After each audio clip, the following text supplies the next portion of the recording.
کسب کمال، سعی و جد و جہد کے بغیر کسب کمال ایک بلند قوم، بلند انسان، بلند مخلوق نہیں بنا جا سکتا۔ قرآن کہہ رہا، اور یہ قرآن کیا کہا پروردگار عالم نے؟ فیہ ذکرکم، اس میں تمہارا ذکر کیا ہے میں نے، تمہاری عزت کس میں ہے، ذلت کس میں ہے، بھوک اور افلاس کس میں ہے، دوسروں کے دسترخوان سے بچا ہوا کھانے والے کون ہوتے ہیں اور اپنا دسترخوان بچھانے والے کون ہوتے ہیں۔ محنت، مشقت، جد و جہد، دیانت کون کر رہا ہے؟ باسٹھ ڈیم آپ ہی کے دریاؤں پہ شارگ میں کشمیر کے اندر کون بنا رہا؟ کھیت کس کے لہلائیں گے؟ چڑیاں کہاں چہکیں گی؟ پھول کہاں کھلیں گے؟ انسانوں کے چہرے کہاں چمکیں گے؟ آنکھوں میں نئی چمک کہاں پیدا ہوگی؟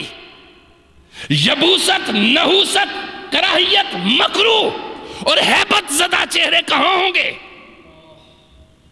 قرآن زبردست دو ٹوک کتاب ہے، اس کو مت سمجھو کہ خدا کو تو کوئی لاڈلا ہے اور پیارا ہے۔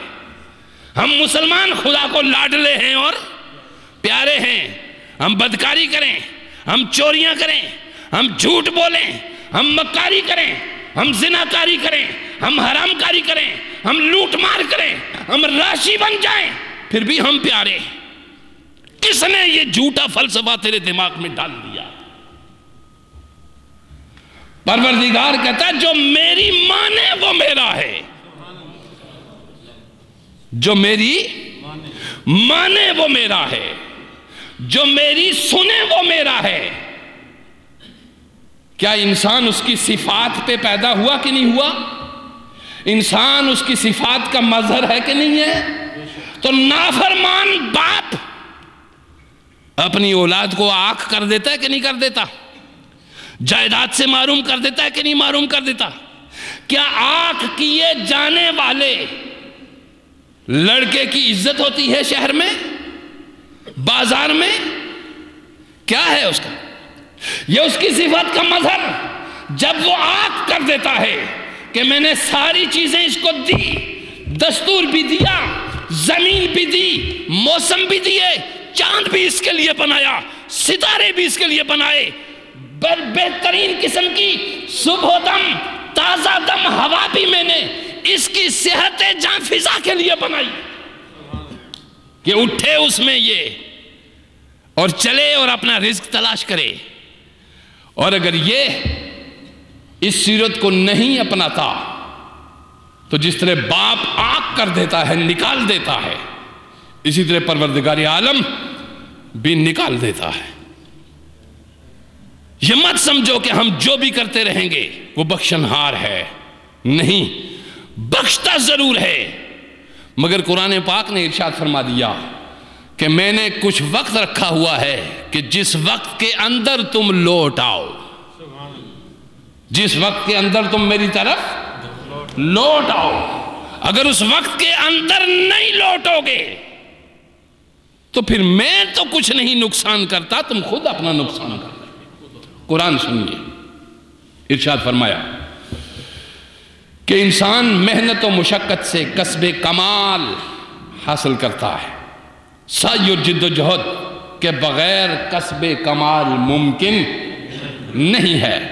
انسان محنت اور مشقت سے اپنی تقدیر تخلیق کرتا ہے، محنت اور مشقت سے اپنی تقدیر تخلیق کرتا ہے۔ سنیے، عمل سے فارغ ہوا مسلمان بنا کے تقدیر کا بہانہ کہ میرے مقدر ہی میں یہ لکھا ہوا ہے۔ ہر نائل یہی کہتا ہے جی مقدر میں یہ تھا۔ کیا تو نے جد و جہد کی؟ کیا تو نے کوشش کی؟ کیا تو نے پانیوں کو روک دیا؟ تیرے ڈیم لے کر گلگت سے سندھ تک بن گئے کہ خدا پانی برسائے اور بھرتا چلا جائے؟ نائل دنیا نااہل قومیں، نااہل حکمران، نااہل عوام، اور بہانہ تقدیر کا، اور پھر کہ چلیے ہم ہاتھ اٹھائیں جی دعا کر دے بارش ہی ہو جائے کہیں پہ۔ کیوں ہو جائے؟ کیا ذرائع تو نے بنائے ہیں؟ کیا تم مگر اولاد کو دیتے ہو کچھ اس کو اس لیے نہ کہ یہ مستقبل کے لیے سنبھال کے کیا کرے، رکھے؟ اور اگر تم دیتے ہو کہ یہ 10 لاکھ روپیہ لو بیٹا، اور پرسوں تک کچھ جوئے میں ہارانا، کچھ بدکاریوں پہ اڈے پہ لے کے چھوڑانا، کچھ چکلوں میں لے کے چھوڑانا، کبا خانوں میں چھوڑانا، اور جب 20-25 دن کے بعد، مہینے سال کے بعد تو آئے گا، باپ ہار ڈالے گا، شاباش بیٹے بڑی زبردست جگہوں پہ رکھ دیا تم نے جو خزانہ میں نے دیا تھا۔ اس کو کیا پڑی ہے کہ وہ اپنے خزانے برسائے؟ اور جس طرح بیٹا جوں میں ہار کے آ گیا، اس کی برستی ہوئی رحمت بہتی ہوئی گندے نالوں سے ہوتی ہوئی غلیظ سمندروں میں چلی جائے، یہ اس کی رحمت کی قدردانی ہے؟ یہ اس کی رحمت کی قدردانی نہیں ہے۔ ارشاد فرمایا گیا کہ میں نے انسان کو مشقت میں پیدا کیا، اور انسان کو مشقت سے اپنی تقدیر تخلیق کرنا ہے، محنت سے اپنی تقدیر، اور تقدیر ویسی ہی ہوگی جیسی محنت اور مشقت ہوگی۔ یاد رکھو، تقدیر ویسی ہی ہوگی جیسی محنت اور مشقت ہوگی۔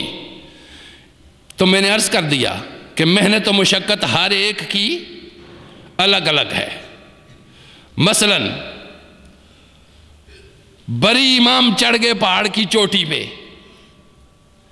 وہاں اندر غار میں چلے گئے، چلہ کشی شروع کر دی، ترک دنیا کر دیا، تعلق مع اللہ جوڑ لیا۔ سنیے، دنیا ترک کر دی اور اللہ سے تعلق، کیا یہ آسانی سے ہوا؟ نہیں، مجھے بتائیے نا، بڑی آسانی تھی۔ ایک طرف شہد کا چشمہ جاری تھا پہاڑ کے اندر، دوسری طرف جو ہے وہ میٹھا شراب طہور جاری تھا، اور ایک طرف کیا، اس غار میں یہ بندہ کیا کرتا رہا؟ نبوت کے اعلان سے پہلے آپ کے پیغمبر محمد عربی غار حرا میں کیا کرتے رہے؟